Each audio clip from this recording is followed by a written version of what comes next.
Hey guys, welcome back and welcome if you are new. My name is Mandy and I like to share my planner with you and how I use it to schedule my busy mom life for intentional living and productivity, and honestly just to, have it as it's enjoyment for me. So today I wanted to kind of go over my budget section with you guys and show you my setup for March. There are some things that I'm not comfortable sharing, so I'm keeping a few different things out of this video. However, I do have some examples that I will kind of show you and explain. So my budget section is about here in my planner. Many of you guys know I keep I feel like the order is important. So I keep my catch-all section first with my monthly in there.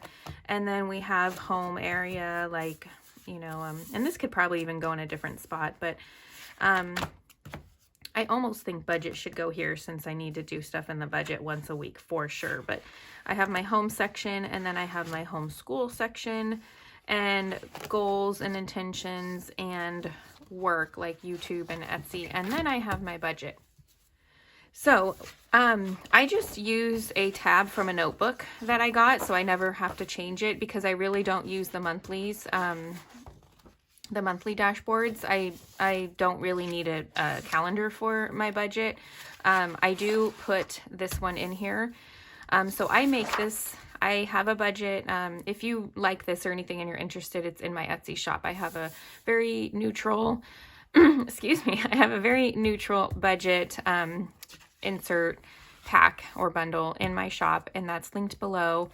I do, however, change up the graphics, or I did for myself last year, and I made all the graphics for every month, so that way this year I can just print them up, and I love the graphics so much.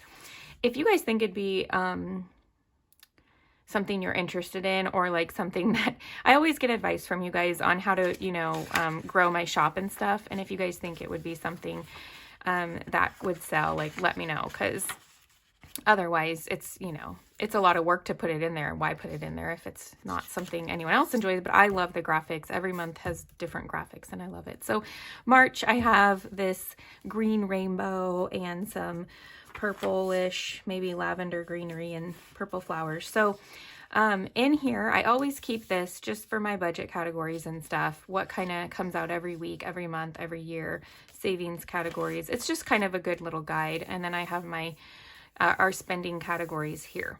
So that's always in there. And then I also have made this checklist because every month when I close out a month and start a new month, I go to this checklist to make sure I did everything I need to do. I don't think it needs updating, but I definitely use this. I kind of have it like clockwork now, that when I close out a month, I do all these things, but then this is like my final checklist, and I love having this. And then just space for notes and stuff. I don't typically fill out too much out here. I probably should, because I do keep my budget pages for a while. And if I ever need to look back on anything, I know like I keep the budget pages. I don't keep a lot of my other pages, like my catch-all and stuff. So this would probably be a good idea to mark down notes of things that we, like places we want to visit, stuff like that, and how much it costs. Something I think is important to have is an annual tracker. So here's where we have all of our bills category here, and then the months across here. It is very hard to keep everything on this tracker. However, I love it. I love having everything in one view for the whole year. And I'm not going to share too much of it because down below is where I actually keep track of all of our categories, our expenses, and then everything that basically we spent that month. So that is a tracker I would suggest always having in there, and then you can keep those trackers for years and they don't take up a bunch of space. The trackers are so important. But then I have this cute little savings tracker. To be honest, I don't really use them that much, but I love the idea of them. I always intend to. Just not there yet, but I love the idea of it. And basically I can color in a section when I save a certain amount of money or something. Here's my category tracker. Every month I fill in the boxes that basically go with this list here. And this list here from that tracker. And every month, as I spend, or we check our account, so as things come out of our account, I write them in my tracker. So I have all these tracking pages ready to go. I don't usually use them all, but you know, they're there just in case. Like Christmas sometimes gets pretty full. And then as I go through every week, at least once a week, I go through our account, I write everything in. I check it if it's come out of the account. Obviously it has, because I'm going over it, but if I would like to, like I used to, keep track of things as we spent it, and then I would check to see if it came out of our account and check here. This box is to tell myself that I have categorized it. So for example, Amazon on March 1st, it was under birthdays, 1839. I came over here and I wrote it under the category of birthdays. So then at the end of the month, once we have all of these expenses logged in and then put under a category, then I add up the category and I put it on this tracker. So as you can see, in February, we spent $16 in birthdays. So then I can go over at the end of the year, I can go through here and see how much we spent on birthdays that year, how much we spent on clothing and so forth. And I can try to budget, you know, for the year to come. And that's why I love the annual trackers too. This is so nice for monthly. I have tons of space. Yes, I do have to write it twice. I like doing that. It holds me accountable. It gets it in my brain. It's another view to look at. I know many people will keep track of things using highlighters, and then they'd have like a key for their highlighters.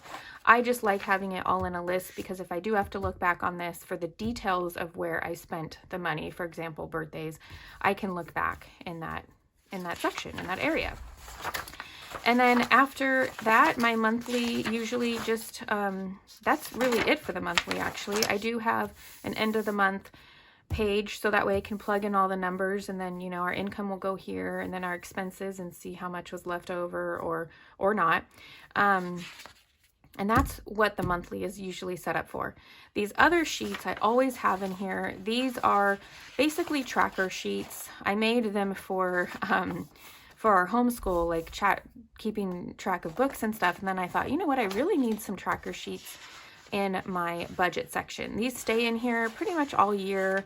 I'm going to make sure that at the end of the year, for example, and last year, I'm going to make sure that I know what we're spending our money in homeschool. So I do have a couple categories that I like to track. For example, homeschool.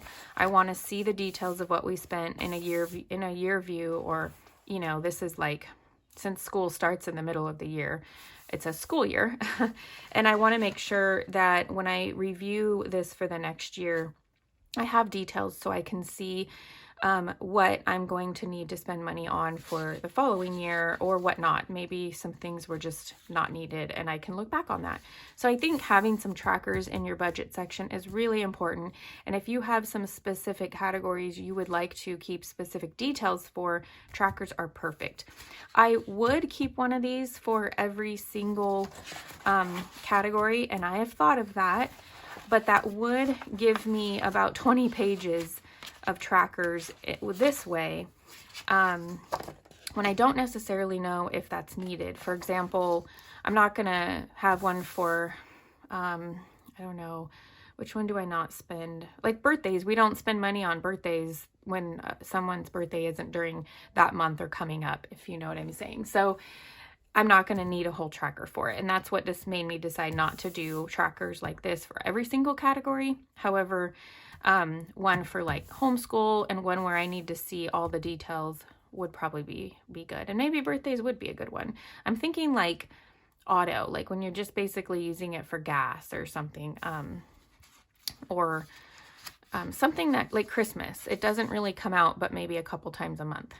Anyway, okay, well, honestly, that is it for my budget section.